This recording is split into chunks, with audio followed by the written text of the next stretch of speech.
Another NASCAR silly season domino has fallen, as it has just been announced that Erik Jones will return to Legacy Motor Club in 2025. What's going on, guys? It's Daniel, and welcome back to the video. As I just said a second ago, another major NASCAR silly season domino has fallen, as it has been officially announced that Erik Jones has signed a multi-year contract extension with Legacy Motor Club to continue driving the number 43 car. He will be with Legacy Motor Club through the 2026 season, confirming that he will just not be back with the team in 2025, but will also be back in the number 43 car for 2026 as well. There have been a lot of talk and speculation that this most likely was going to happen, but behind the scenes, he was looking for a multi-year contract to stay with Legacy Motor Club. But there also were rumors that were circulating that Erik Jones is maybe looking to drive the 7 car for Spire Motorsports. Some had thought that unnamed driver that Jordan Bianchi had kind of stated on the podcast last week, that they thought maybe Erik Jones could be a candidate for the number 7 car. And I think that number 7 car would have been a solid option for Erik Jones. But at the same token, same time, Erik Jones has been in the 43 car for the last few years, since the 2021 season when he drove the 43 car for Richard Petty Motorsports. Then in 2022, they rebranded to Petty GMS, and then in 2023, they rebranded to Legacy. And Erik Jones did get a win for this team in 2022 in the Southern 500. And despite the fact that Erik Jones is 25th or 26th in his standings right now, Erik Jones had some pretty solid and great runs with this team. I remember how strong this organization, the 43 team, was at the end of last year. So I think this is a great decision from Legacy Motor Club, all things considered, to keep Erik Jones behind the wheel, at least for the foreseeable future. Erik Jones has been a great driver for this team, and I think getting a multi-year deal is well deserved. Now, that being said, what are my expectations of Erik Jones for the next couple years at Legacy Motor Club? Well, what I do expect from Erik Jones is I do think Erik Jones could have a really strong second half of the year, hopefully, as Legacy looks to build up their program.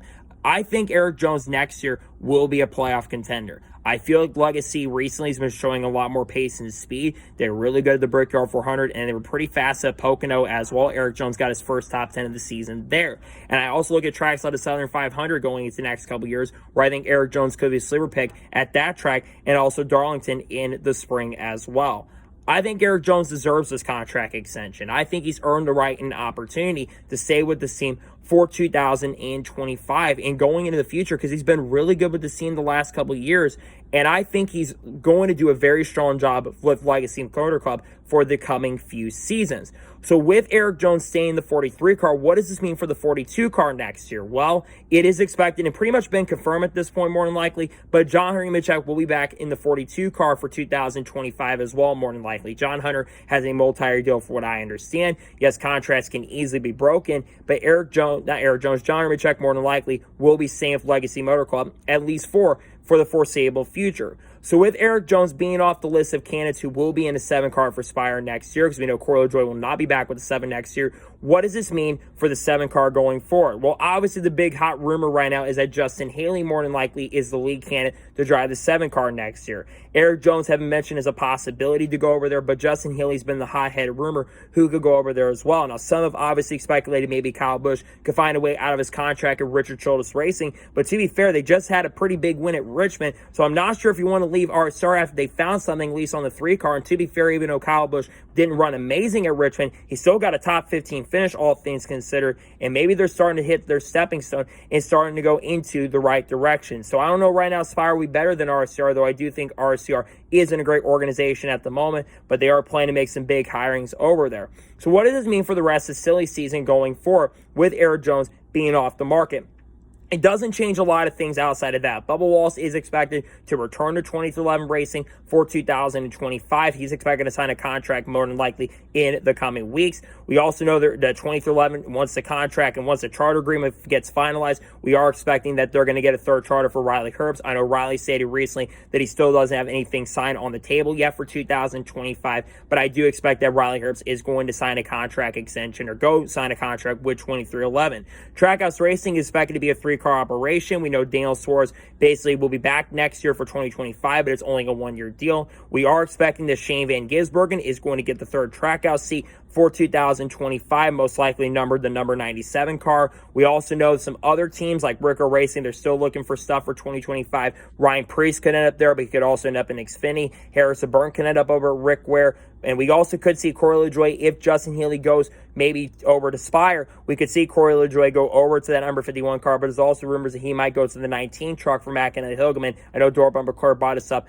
on their podcast last night. There's still a lot of big moves in the Cup Series, and also the NASCAR Xfinity Series silly season is expected to heat up really soon. Haas factory team's got some big announcements coming relatively soon. You got drivers like Sheldon Creed rumored over there. Haley Deegan has been mentioned. Ryan Preece has been mentioned. You've also got Joe Gibbs Racing, who's making some pretty big moves. And overall, NASCAR silly season is going to get crazy over the course of the next few months and the next 2 weeks as well. I do expect by the end of this month that we're going to have a lot of other major moves happening, and I think some other major dominoes are going to fall. We've seen a lot of chaos with the silly season so far. That is actually one of the calmer moves with Erik Jones staying at Legacy Motor Club next year. This is one of the more calmer moves that we've seen so far. But going back to Erik Jones, I think Erik is one of the most underrated drivers in NASCAR Cup Series history, and I think Erik Jones staying at Legacy Motor Club long term is the right decision. Yes, I know the team has struggled in the past, and they've struggled at times, but I think Erik Jones is a solid driver overall, and I think he's earned the right and opportunity to get this contract extension with Legacy. We were expecting that this deal was going to get finalized for him to stay at Legacy Motor Club for the near future. He will be a free agent potentially 2026. I imagine that 2026 year might be an option year,